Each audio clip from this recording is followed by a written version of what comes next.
Alors je sais que certains d'entre vous, vous avez encore des doutes sur Bayrou, mais regardez ce que va dire Ménard. Il a trouvé un argument choc qui va vous convaincre, ça c'est sûr.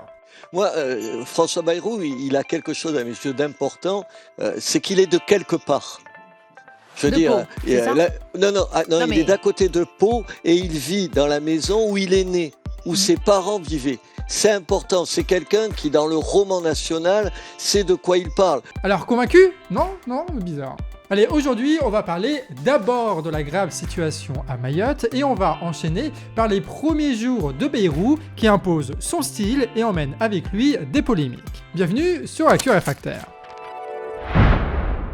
Bon déjà, il faut qu'on vous parle du cyclone Chido qui a ravagé Mayotte. Pour celles et ceux qui ne savent pas, Mayotte, c'est une île dans l'océan Indien, juste à droite du continent africain sur la carte du monde. Mais c'est aussi un département français qui compte 320 000 habitants. C'est le département le plus jeune et le plus pauvre de France où 77% de la population vit sous le seuil de pauvreté, c'est-à-dire 3 Mahorais sur 4. Mais les habitants vivent aussi avec les cyclones, les typhons et les tempêtes. Ça vient du fait qu'on est dans l'océan Indien et que la surface de l'eau, elle tourne autour des 28 degrés à cette saison, ce qui accentue ce genre de tourbillon. Et il faut imaginer qu'il y a carrément une saison des cyclones qui s'étend du mois de novembre à avril. Du coup, dans un tel contexte climatique, on peut se dire que les Mahorais, ils doivent avoir des maisons bien solides, tu vois.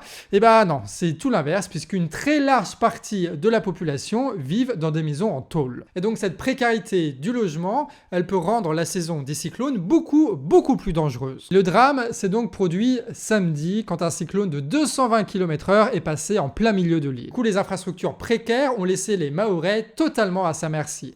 L'exemple emblématique de ce drame, c'est Kawini, le plus grand bidonville de Mayotte, qui comptait 20 000 habitants et qui a tout simplement été rayé de la carte. Et parmi ces 20 000 habitants, seuls 5 000 ont réussi à rejoindre les abris identifiés par la préfecture. Tout le reste de la population de Kawini s'est dispersé et on ne sait pas combien ont réussi à quitter le quartier et combien sont morts. On a donc une pensée à toutes celles et ceux, y compris en métropole, qui n'ont toujours pas de nouvelles de leurs proches. On se demande aussi comment l'État a pu laisser les Mahorais aussi démunis face à un climat local. Et ben, on a trouvé des réponses et on va t'expliquer tout ça. En fait, la constitution de la 5e République, elle permet des dérogations sur l'ensemble des territoires ultramarins. Concrètement, ça veut dire que l'État peut décider que les citoyens des Outre-mer n'ont pas les mêmes droits qu'en métropole. Et à Mayotte, c'est utilisé à balle. Par exemple, les Mahorais n'ont même pas de SMIC, ils n'ont même pas d'aide au logement, ils n'ont pas d'aide médicale d'État. Et quand on sait ça, déjà on comprend mieux pourquoi est-ce que tu as 70% de la population qui vit sous le seuil de pauvreté. Mais ça va encore plus loin, puisque l'État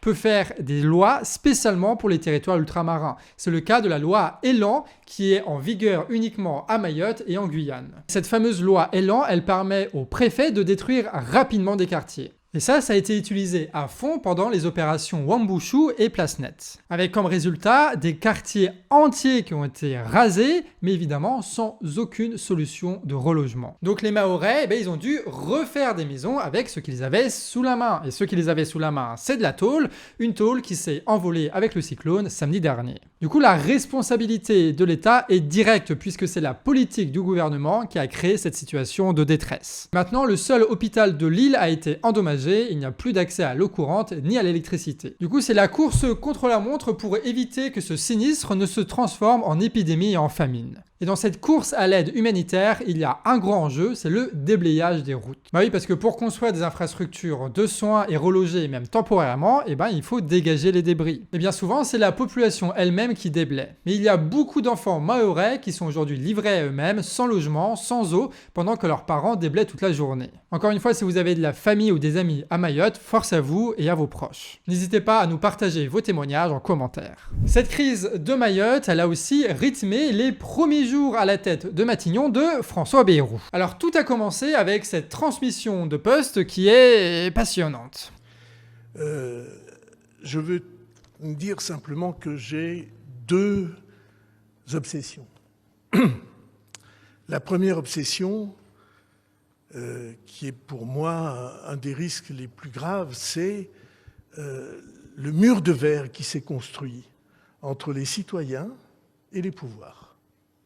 Ouais, le charisme à Bayrou, ça a jamais été son point fort, lui c'est plutôt genre les manœuvres politiciennes. Et oui, on a appris qu'à la base, Macron ne voulait pas de Bayrou en tant que Premier ministre, hein. Lui, Macron, il voulait Le Cornu, qui est un macroniste pur sang, qu'il aurait pu contrôler tranquillement. Sauf que Bayrou, il a piqué une colère, il est allé voir Macron à l'Elysée, et il l'a menacé de se retirer, lui et ses 30 députés du socle commun, ce qui aurait scellé le sort de la Macronie. Et après ce petit coup de pression, Bayrou est donc devenu le Premier ministre de l'État français. Et la première crise qu'il a dû gérer, c'est la crise à Mayotte. L'occasion pour Bayrou, non pas d'arranger la situation ou de reconnaître les erreurs de l'État, non, plutôt de passer un message politique. C'est lui qui décide. Lorsque Retailleau, le ministre démissionnaire de l'Intérieur, doit prendre la parole sur Mayotte, Bayrou prend soin de partir pour ne pas s'afficher avec lui.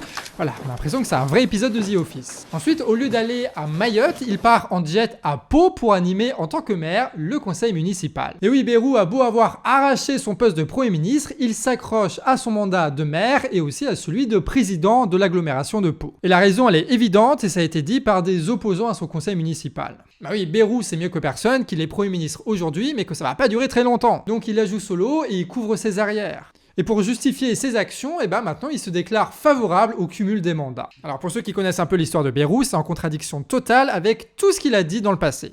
Qu'on s'est trompé. Tout le monde, on a tous participé à ça, en faisant que deviennent incompatibles les responsabilités locales et les responsabilités nationales. Je pense que c'est une erreur. Mais surtout, c'est très loin de la priorité des macronistes avec le budget, le gouvernement et la possible démission de Macron. Mais ce qui importe à Bayrou, c'est sa petite polémique et son petit mandat de maire. Alors que Édouard Philippe ou Jean Castex, par exemple, avaient dû abandonner leur mandat local, Bayrou, lui, maintient contre la volonté du président et aussi des cadres macronistes. Et j'aurais effectivement préféré que le Premier ministre, au lieu de prendre un avion pour Pau, prenne un avion pour Mamoudzou. Il a fait une erreur ? Écoutez, je ne sais pas à moi de le juger, mais en tout cas, je pense que dans ce type de circonstances, il faut être à 100% mobilisé sur la gestion de la crise. Ouais, ça a l'air de chauffer là-dedans, hein. En réalité, il y a un rapport de force qui se joue en ce moment, puisque Bayrou sait qu'il est indispensable à Macron. Le président a besoin des députés du MoDem pour assurer encore un peu la pérennité de son socle commun.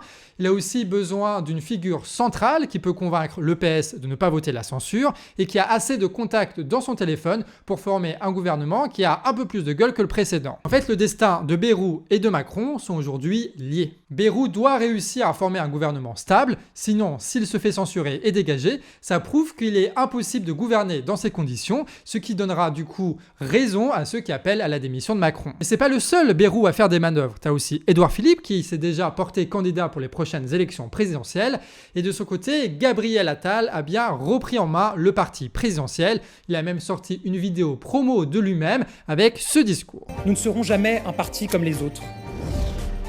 Nous ne serons jamais une association de rentiers de la politique avide de pouvoir et dénuée de valeur. Jamais une collection de baronnies où les guerres d'ego remplacent le débat d'idées. Ouais, Attal, là, il se la joue genre Macron 2017 et attaque directement les barons politiques, c'est-à-dire ses concurrents, Édouard Philippe et François Bayrou. C'est donc pas impossible que dans quelques mois, ce soit même des macronistes qui poussent à la démission de Macron, parce qu'à ce moment-là, ils auraient jugé qu'ils seront en position de force pour prendre la relève. Et toi, t'en penses quoi de tout ça? Combien de temps Bayrou va-t-il réussir à rester Premier ministre? Dis-nous ça en commentaire. Allez, on termine là-dessus cette Actu Réfractaire. D'ailleurs, on vous l'a pas dit hier, mais c'est la dernière semaine de l'année avec Actu Réfractaire, puisqu'à partir de la semaine prochaine, toute l'équipe sera en vacances, donc on se retrouvera que début janvier. Je vous rassure, il y a encore toute la semaine encore d'Actu Réfractaire juste pour vous, donc on se dit demain à 18h, des bisous.